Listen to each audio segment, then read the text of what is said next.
Source Code was released in 2011, and although I didn't see it in the cinema, I have seen this one at home. I remember liking it, but at the same time I've only seen it once before this review, and I don't remember why. So is there a suppressed bad memory, or is this film something to revisit? Here's my review of Source Code. Sean Fentress wakes up on a train to Chicago across from his friend Christina. He's confused though, as he believes his name is Colter Stevens, and when he looks in the mirror he sees a different face. Before he can figure out what's happening, the train explodes and he wakes up in a capsule in a place called Beleaguered Castle. He remembers Goodwin, the woman speaking to him over comms, and she explains that he needs to go back to the train, relive the last 8 minutes again, and find the bomb on the train. Without much information, he locates the bomb, but isn't able to prevent it exploding again. Back at Beleaguered Castle, it's explained that the bombing on the train happened earlier that morning, and that Colter is being sent back to Sean's last 8 minutes using the source code, a computer program that is especially adapted to Colter's body. Colter didn't even know he was in the US, let alone for several weeks. The last memory he had before waking up was in combat in Afghanistan, and he wants to contact his dad to let him know that he's okay. Colter gets sent back several times by the man in charge of source code, Dr. Rutledge, who only wants to know who the bomber is so that a second dirty bomb can be prevented.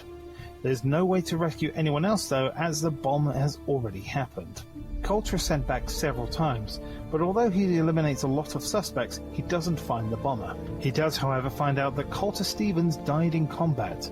Back at Beleaguered Castle, he demands answers. He's told that his remains are wired to the computer on life support, so he and he alone can be sent back to prevent the second bombing.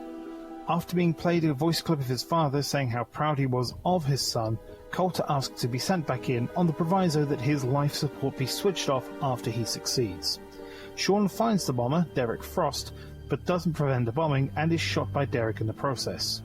Back at Beleaguered Castle, Colter gives the information and the second bombing is prevented. Colter asks to be sent in one more time to prevent the first bombing and to save everyone, especially Christina, who he has fallen for. Despite being told it's impossible, Goodwin sends Colter in and promises to switch off his life support to let him die. Dr. Rutledge, though, wants Colter's memory erased for future projects to prevent disasters, thus breaking his promise to Colter. Goodwin, behind Dr. Rutledge's back, sends Colter in and after 8 minutes turns off his life support. Colter, as Sean, stops the bomb, calls his father and sends an email to Goodwin to say how successful source code is. After 8 minutes, Sean and Christina kiss, but life goes on. The two end up in Chicago and decide to spend the day together, whilst Goodwin receives an email from Sean and Dr. Rutledge laments that source code doesn't have a disaster to prevent. Let's focus on the positives first before I get to the biggest problem. The premise of source code is a very interesting one. I see it as Minority Report crossed with Groundhog Day, two films I really like, and it manages this in about 90 minutes. The story holds back the right elements until they need to be explained, and the story doesn't suffer for it. I like Jake Gyllenhaal as the lead and Michelle Monaghan as Christina, the love interest. Considering that Christina thinks that Sean is her longtime teacher friend and that he's now acting really odd, she falls for Colter really quickly. Similarly, Colter falls for Christina even quicker. He's sent back 9 times in total, and so at 8 minutes a time, he spends 72 minutes in the past, but not all of that is with Christina. My question is, has he really fallen for her, or is she his only source of happiness after he discovers that he's dead? I really like the twists in the story as Sean tries to narrow down the suspects, leading to a frankly underwhelming reveal, but considering that this story isn't about Derek, I can look past this. What I can't look past though, and the reason I haven't come back to this film, is one thing: the ending. In my review of Taxi Driver, I critiqued the ending, stating that Travis should have been presumed dead. Here, it's worse in my opinion. There's a freeze frame as the two kiss, and the cinematography of moving through the train carriage in that moment is very nice. However, Colter then becomes Sean, source code ends up not being used according to Rutledge, and yet Goodwin receives an email from Sean stating that source code has worked. The issue I have here is that the tacked on ending confuses things and makes the whole film messier. Okay, so a little bit of behind the scenes now. Initially I thought that this was a paradox, but after an intense discussion with my buddy Lee, and a second viewing with notes and subtitles, I managed to understand that the premise of the alternate realities, created by the source code, at least makes sense. But it's no less convoluted, and the fact that I had to do all of this just to understand an ending that isn't really needed or wanted in my opinion kind of spoils the whole thing for me.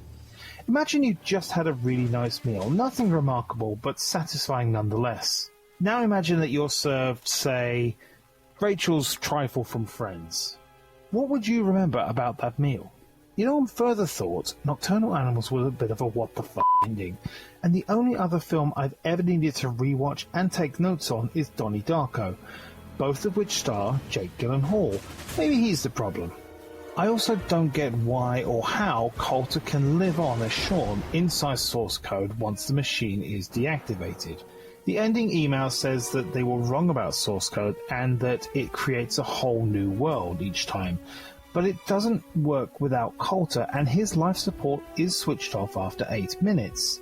I feel the explanation in film isn't strong enough. The film uses the lines quantum physics parabolic calculus, but they may as well just be saying wibbly wobbly timey wimey for all the explanation it gives. One touch I do like though is the use of Scott Bakula as Coulter's dad.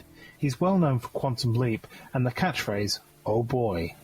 What does he say when he speaks to Sean on the phone? Source Code is a fairly short, succinct action thriller which is a cross between Minority Report and Groundhog Day, as I said earlier, right up until the ending, which I feel undoes a lot of good up to that point. If you can look past this, then I can recommend the film, but otherwise, I just can't get my head around the plot points. It's a good film, spoiled by the need for a happy ending. Next up for the Film Review Open Challenge is Weird Science. For now though, thank you very much for watching.